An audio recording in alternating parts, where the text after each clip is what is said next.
Hello, everyone, and welcome to Talking Television Podcast with Jay and Chris. And tonight we have a special episode. It is the series finale of Game of Thrones. Yes, it is. So this is Season 8, Episode 6.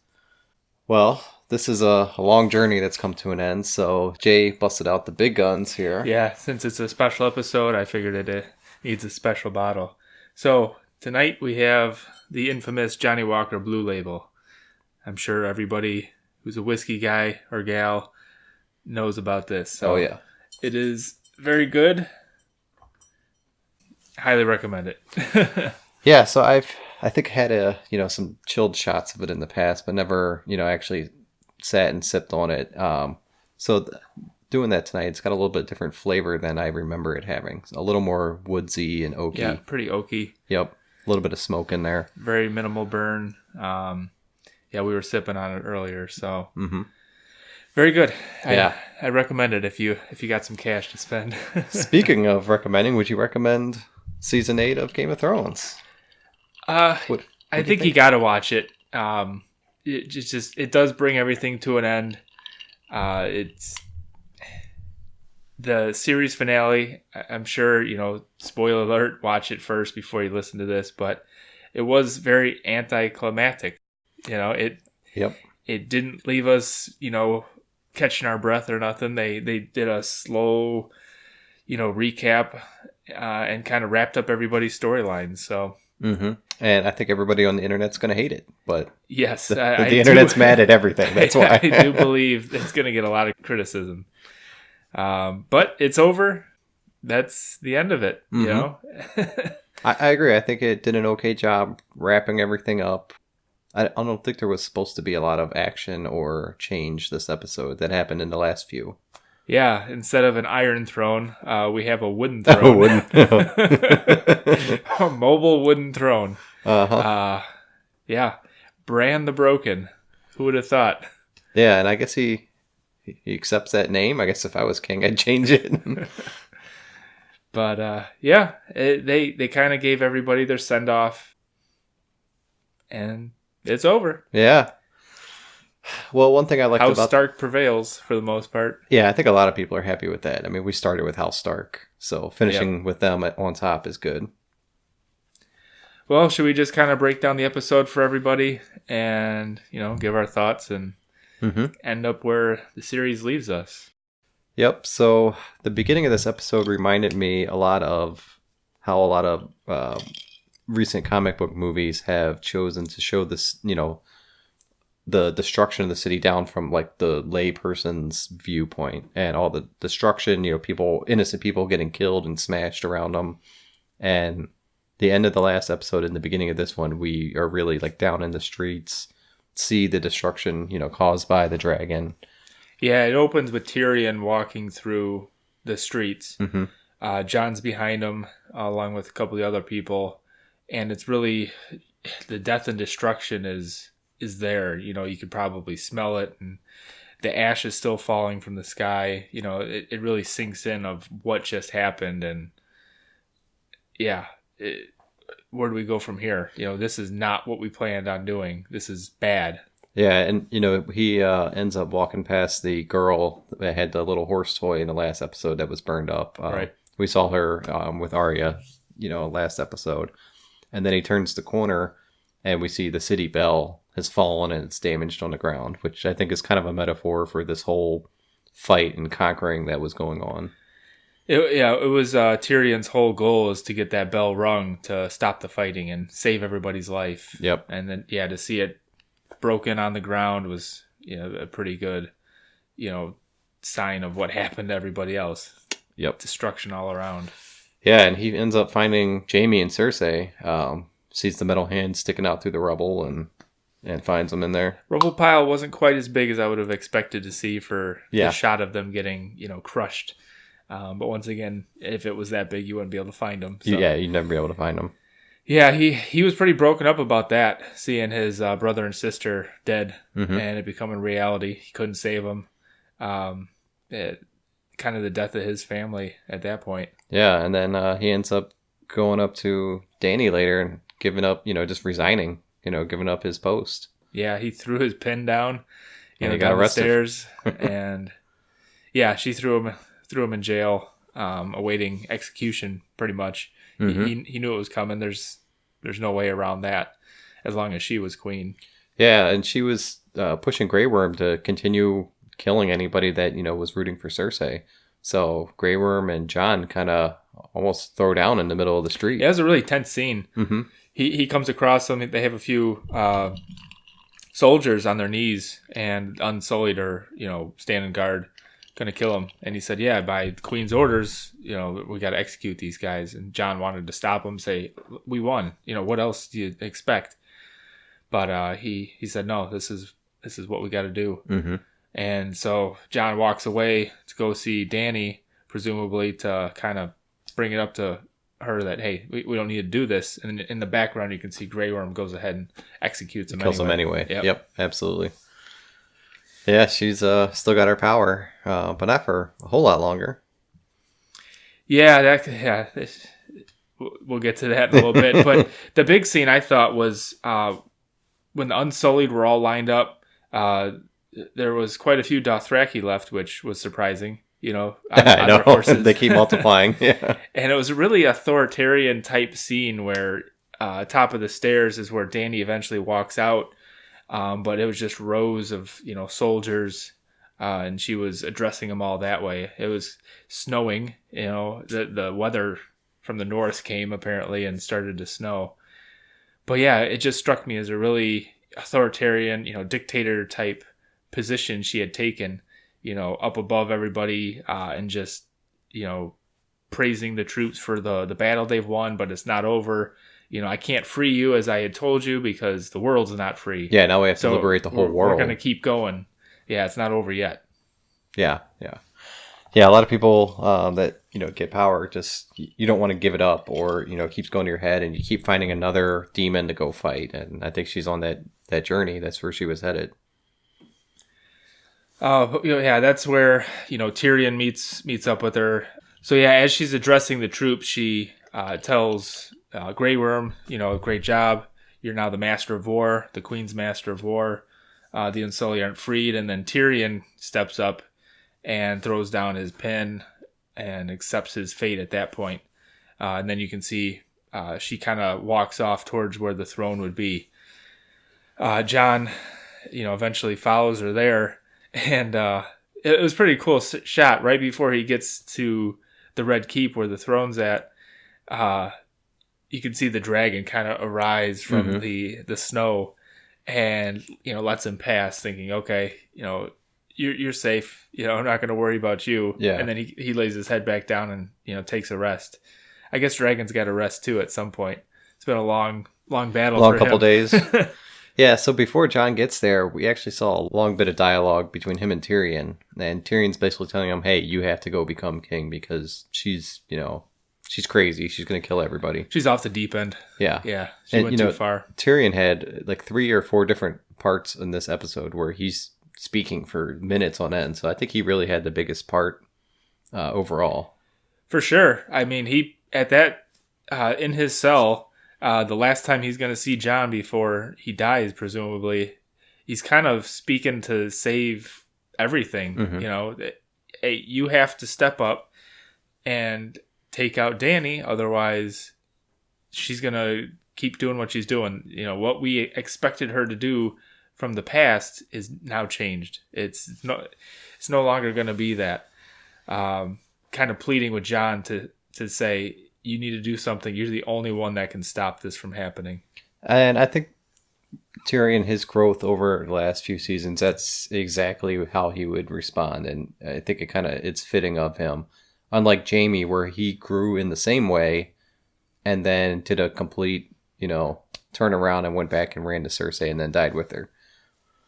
Yeah, Tyrion's, he's always been, obviously he's always looked out for himself, but the beginning of the battle, he kind of made the turning point, by releasing Jaime, trying to have him ring the bells to save the people's life. You could tell he changed to, try and save humanity and save Dany from becoming what he didn't want her to be, and she didn't listen. So now he's kind of the advisor to Jon, saying, saying the same thing, basically. Mm-hmm. You know, I know you're a good man. You're not going to rule the way that she's going to now that she's done this. You got to step up, otherwise you're dead too. Yeah, and I think she's not going to execute me last. She's going to execute you right after, because you're the rightful heir to the throne. Yeah, and I think all the viewers are expecting Jon to get the throne at this point, right? So him getting this pep talk and then, going to meet Dany, is really kind of playing into what everybody's expecting. But it doesn't quite end up that way. No, yeah, I guess we can get to the big scene where Dany finally makes it to the throne room, and she touches the throne, and as she turns around, you can see Jon in the background. She should have just sat down. She should have sat down. Got her chance. She didn't quite get there, and she goes into this, story about when she was young, picturing what 1,000, swords made up of a throne would look like. How it would just be a mountain, but in real life, it's actually much smaller. And at that point, they kind of meet in the middle of the throne room, and he says, "You're my queen, now and always." And they kiss, and she kind of pleads with him, before that hey, this is your opportunity to make it up. Otherwise, I don't know, you might not make it long term with me. And yeah, he stabs her right in the heart. Yeah, like right in the middle of kissing too. Like right in the middle of kissing. Very awkward. That the filmmakers made it seem like for a couple seconds you didn't know who got stabbed. Yeah, absolutely. And they both kind of step back and look down, and then you realize pretty soon that it was Dany that got killed.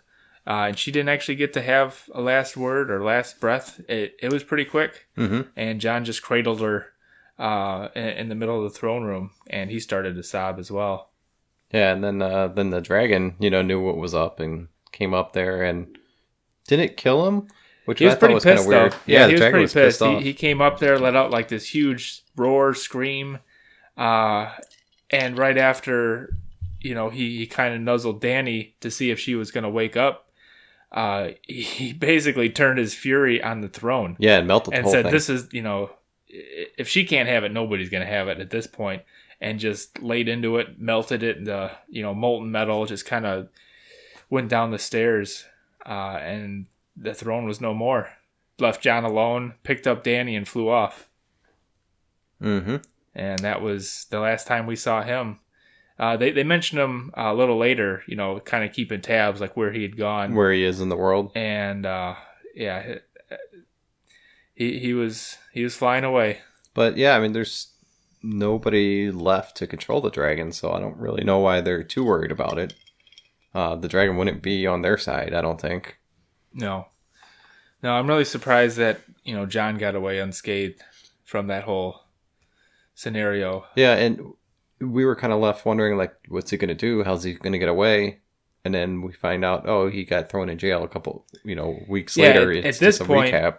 Yeah, they kind of skip ahead a few weeks. You can see that by, Tyrion's got a beard, Jon's got a big beard now. But Grey Worm is the one that is, I think, the most upset about, Dany dying. I can't believe they didn't kill Jon right away. He kind of became the one in charge until all the other kingdoms came together to elect a new leader. But yeah, he was making the shots. He threw Jon in jail, didn't want to let Tyrion go for killing Dany. Yeah, so let's talk about that. So we get leaders from, all these different kingdoms and everywhere. They get together. Grey Worm brings Tyrion along, and they sit down to talk about the next steps or who's in charge and all that.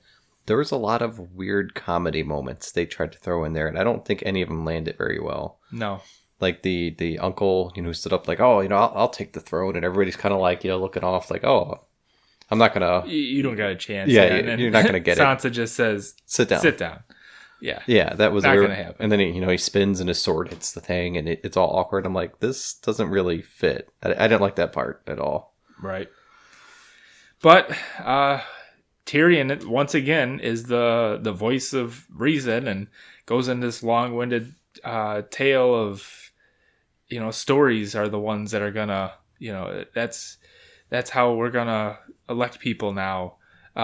Sam, he stood up and said... that was another part. Yeah, I guess before that happened, Sam stood up and said, hey, how about we let everyone that's getting ruled. Basically, vote. Yeah, like let's a have democracy. a democracy here. And of course, the leaders of the various houses have a good laugh about that. Yeah. Why don't we let the horses get a vote? Yeah. That was probably the best joke out of all of them. Yeah. But you could see Sam's face like, oh, never mind. I'm gonna go sit back down. Yeah. Never mind then.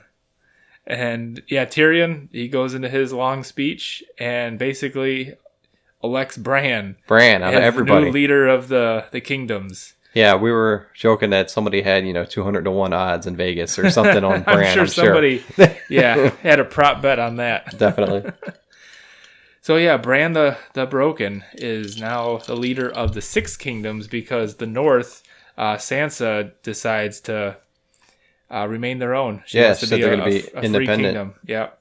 So she's now the leader of the North, and Bran gets the rest. Yeah, that was a interesting decision. That there's only going to be 6 now. Winterfell's separate, and Bran's in charge. But we do get to see him getting wheeled around twice in this episode. We've been waiting all season for this. Yeah, actually, Arya, I guess she pulled the short straw in one of the scenes. She was pushing Bran around. And yeah, they were way outside the castle. Like she had to be. There's no elevators or anything. No, that's got to be a lot of work. And you pick the smallest girl to do that.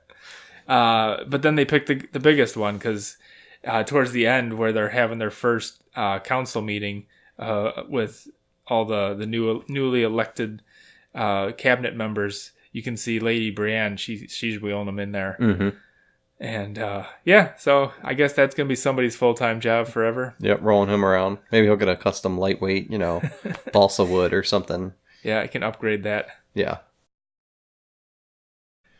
But yeah, there was a little bit of levity in that first council meeting. After Bran left the room, you could tell it was just kind of like it was Tyrion's council of misfits. I felt like, he had Bronn, who's now, Tyrion must have made due on his promise for not killing him.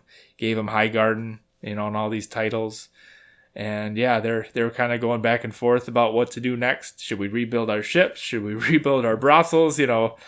Master Coin, Bronn, he seemed to favor the second. Yeah, and what's the girl's name? Lady Brienne. Yeah, and Brienne says, "Oh, well, the ships are more important than the brothel," and they start arguing. Well, are you sure about that? Yeah, it zooms away, and Tyrion's kind of in command of his friend group, and they're now the cabinet members for Bran. Yeah, it's very reminiscent of earlier seasons. When he was the hand, and was having the same council meetings with a different person in charge. So it's he almost seemed to take this a little bit more seriously though, because before everybody showed up, you could see him straightening up the chairs, wanting it to look good for when Bran got rolled in. Where in the past he would kind of just show up drunk, with a glass of wine and kind of slouch in the chair and not take it seriously. Yeah, that's a good observation. Now he's at the head of the table and trying to present okay, we're here to do our job, and then everybody else kind of scurries in and sloppily moves the chairs around, and he's a little upset about that. So yeah, he's got his work cut out for him to getting them all straightened up, to get them straightened up. After that we kind of start to wind down a bit. We kind of get everybody going to their final place for the story. I saw something else that was kind of cool. There was a meta moment where Tyrion is given a book. It's a Song of Ice and Fire, which is a name of one of the real books in the series. So I thought that was kind of interesting. Yeah, and he finds out he's not in the. He's not in the book. He's not in the book. None of the none of his work, or anything he's done has made it there. So he was a little pissed about that. Yep. So Jon gets released, so he wasn't executed, but he's sent to the Night's Watch. He's given a list of terms. He can't have children. He can't do, a whole bunch of things. But he doesn't stay there. He ends up going beyond the wall and leaving with the wildlings. Yeah, that was kind of his way of getting out from beneath the kingdom's grasp. Mm-hmm. Going north of the wall once again with the wildlings, like you said. And yeah, up there he's able to do what he wants. He's no longer, bound by their rules. Yeah, I would prefer that to being on the Night's Watch myself. Yeah, that never seemed like, something that anybody enjoyed.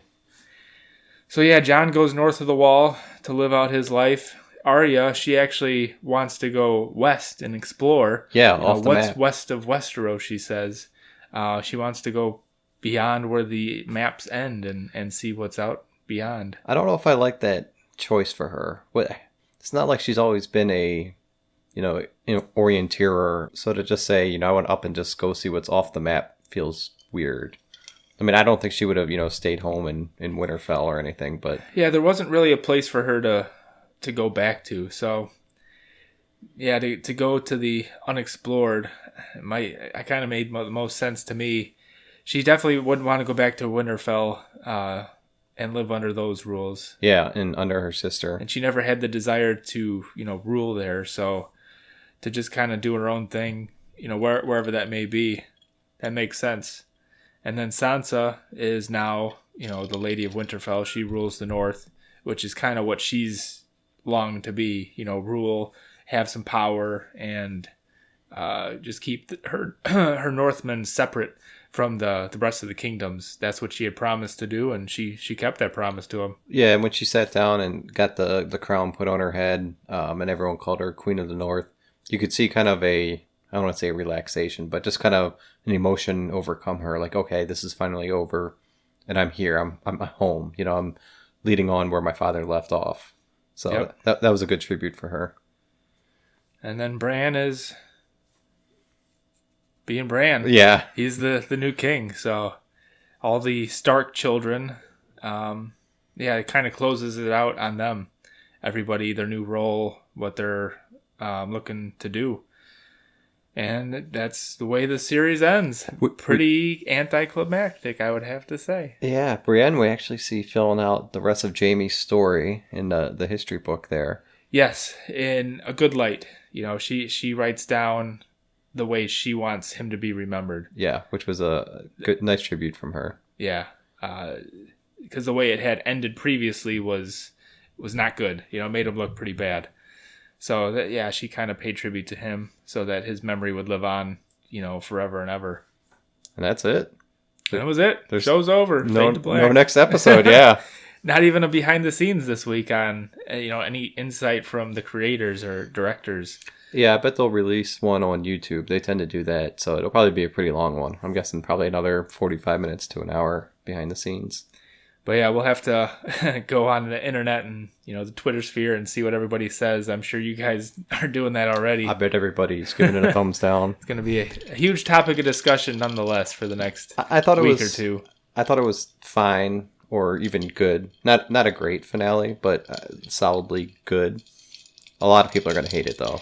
Series finales are always tough, especially when it's a show that you like a lot. It's been on for 10 years. Nobody wants to see it go away. Right. So to end it in any light is not going to be... You can't make everybody happy. You got to end it, which just in its own nature is, not what people want to see. So, and to do it maybe in a little bit, less popular way than what other people wanted to see. It's really... It's hard to do. It's going to be hard to do. Yeah. I mean, look at Seinfeld, 2 decades ago. People either loved or hated that one. There's been tons of series finales over the years that have been very hit or miss. The only one I've truly felt was excellent, like really tributed to the show, wrapped everything up, and was a great episode, was the Charmed finale.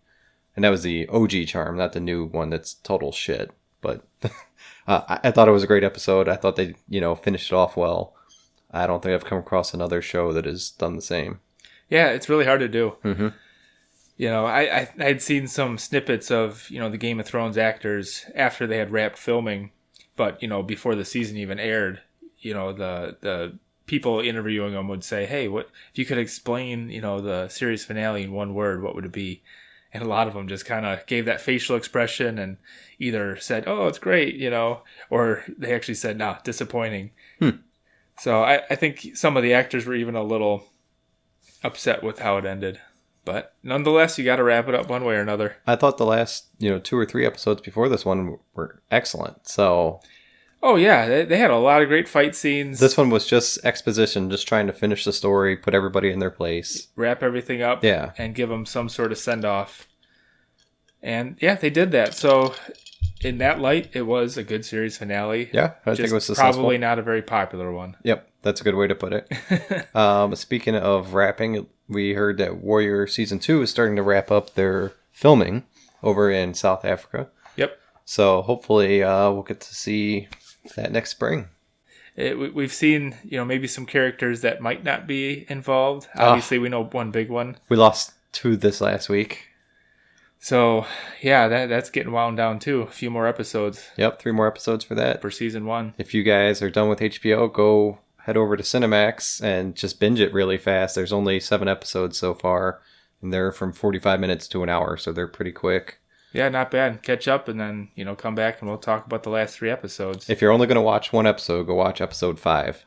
It's great. That was very good. With that said, once again, we are at Southport Media. All the, subscriptions, all the comments, the likes, we appreciate it. We're on Twitter, YouTube, Facebook, and you can get your podcasts wherever you like to listen. We're everywhere. So like and comment and subscribe. We appreciate it.